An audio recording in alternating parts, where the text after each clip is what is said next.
আজ আমরা শাকের ডাঁটা দিয়ে পাঁচমেশালি তরকারি করব।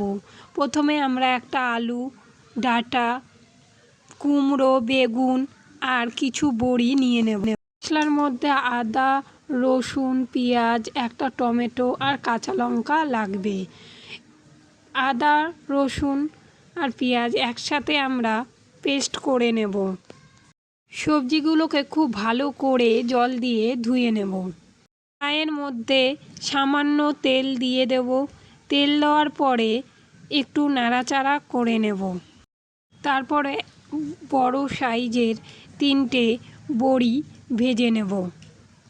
একটু নাড়াচাড়া করে লাল লাল করে আমরা বড়িগুলো ভেজে নেব, যাতে ভাঙতে সুবিধা হয়। আমাদের বড়ি ভাজা হয়ে গেছে, একে একে তুলে নেব। তারপরে আমরা কড়াইয়ের মধ্যে আবার কিছুটা পরিমাণ তেল ঢেলে দেব। এরপর আমরা গোটা জিরে দিয়ে দেব।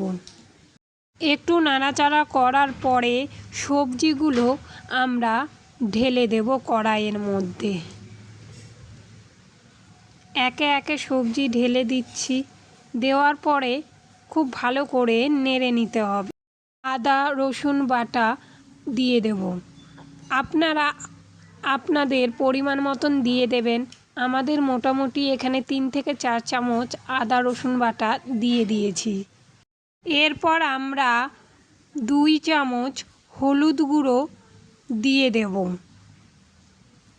2 চামচ নুন দিয়ে দেব। আপনারা আপনাদের স্বাদ অনুযায়ী দিয়ে দেবেন। তারপরে নাড়াচাড়া করে নেব। এরপরে লঙ্কা গুঁড়ো দিয়ে দেব। এরপর আমরা ধনে গুঁড়ো দিয়ে দেব 2 চামচ। তারপরে খুব ভালো করে মশলাগুলো এর সঙ্গে মিশিয়ে নেব নাড়াচাড়া করে।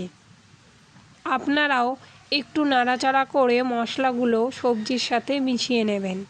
তারপরে 2টো তেজপাতা দিয়ে দেব।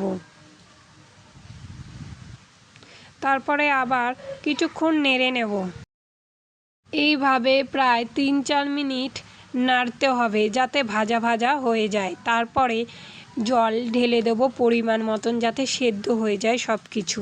তারপরে একটু নাড়াচাড়া করার পরে আবার আমরা একে একে বড়ি টুকরো করে দিয়ে দেব ওই পাঁচমেশালি তরকারির মধ্যে। ভেঙে নিচ্ছি বড়িগুলোকে, তারপরেই দিয়ে দেব। এবার নাড়াচাড়া করে নিতে হবে। পরে আমরা ঢাকা দিয়ে দেব। 10 মিনিট পরে আবার ফিরে আসব। ঢাকনা সরিয়ে আবার একটু নাড়াচাড়া করে নিচ্ছি। আর একটু হলেই ভাজা হয়ে যাবে আমাদের পাঁচমেশালি তরকারি। দেখুন কত সুন্দর কালার এসেছে। এইভাবে আপনারা বাড়িতে বানিয়ে দেখুন, দেখবেন খুব টেস্টি আর খুব সুস্বাদু। আমার চ্যানেলটা সাবস্ক্রাইব করে দেবেন ভালো লাগলে।